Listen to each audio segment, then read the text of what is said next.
What are we driving? True first. Don't even think about taking the convertible. I doubt this is a hot take, but man, convertibles. Where y'all confiscate these rims from, man? Oh, you mean the Lowenart BR5s you asked for? Tyrese? I mean Rome.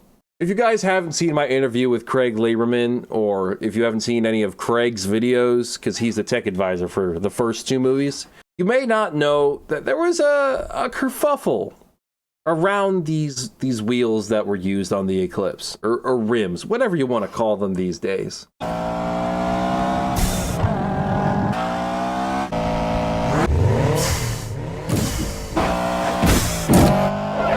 Ah yes, the super rare and unique sounding Subaru Eclipse Spider. I think someone needs to tell Rome his pistons fell over. So what's up, you ever seen anything like this before? Nah, both of them are wired up like I never seen before. What? Yeah, man, they got us wired with GPS. That's why Markham knew we were gonna be at that impound lot. You just said that out loud. He even mentioned Markham by name. The engine management system, hell, the main harness. The GPS is spited into all of that. Do I even want to know where the Skyline is, dog? Or where the hell you got these rides from? They're hot. Yeah, they hot. They wired so hot that whoever's tracking these things will know every time you don't wear your seatbelt. All right, Jimmy. We'll just do what you can do, bro. I got you. Thanks, man.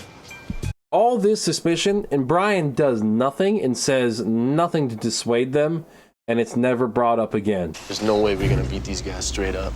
That Hemi's putting out about 425, and the Yanko snap a speed on about 5 seconds flat, so... Man, seriously, even the Evo can't beat a muscle car with 425 horsepower? Is Brian basically saying that, canonically, on and off screen, the Evo is stock except for the exhaust and exterior mods? You each got a barrel to go around down at the end of the road here.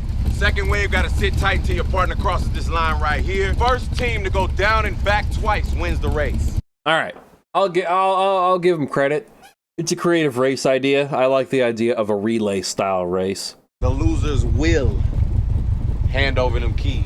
Otherwise, you'll be eating breakfast through straws from now on. That's a heck of a threat. But honestly, he's not the one who would carry it out, right? Like, he's got enforcers or something, right? All right, Blondie, how does that dust taste? That's the second time in this movie he's been called Blondie.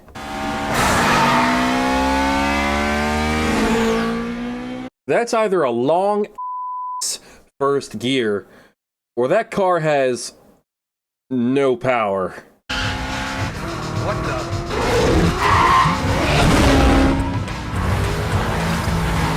100%, Brian just planned on hitting the Camaro. But also, the Joker's lucky Brian isn't Batman. Because if the Joker was standing in front of Brian and started saying things like, "Come on, hit me, hit me, hit me," Brian would have just been like, "Bet."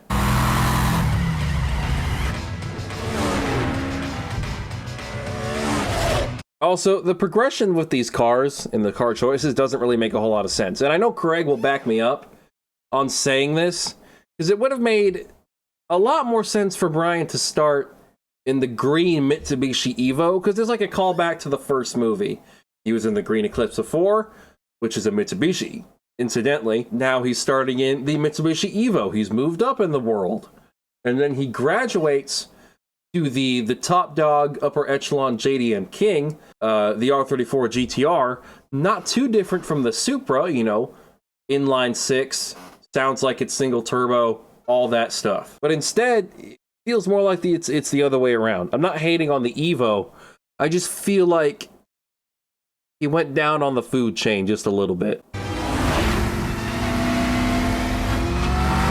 I'm confused. Like, one of these cars is clearly supposed to have more power, and they stay side by side for like an eternity. So how much power is the Evo supposed to have? How much is the Camaro supposed to have? Why does the Evo briefly have R34 GTR pedals?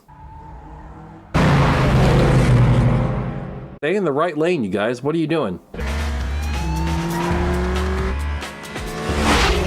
Man, just imagine if they were doing this scene in the Skyline, man. Missed opportunity, to be sure. The Evo is sick, though. It does... Yeah, the Evo is sick. Stay with me, Rome. Stay with me. Come on, man. The throws on that shifter look long. I literally just drove my buddy's S197 Mustang today. And even though, you know, MT82, you can shift through those gears fast.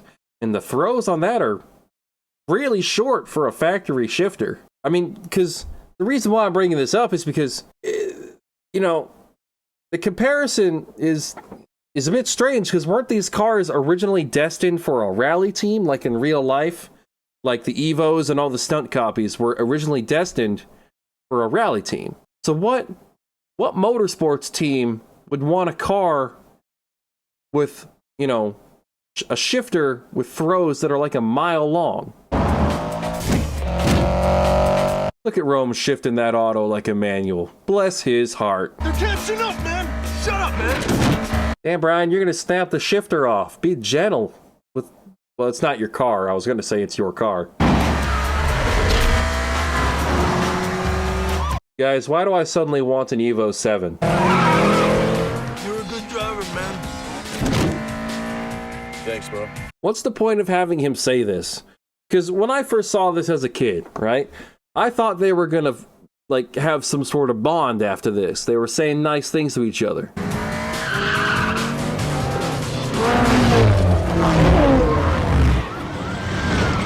Nice driving, to be honest. I would have crashed.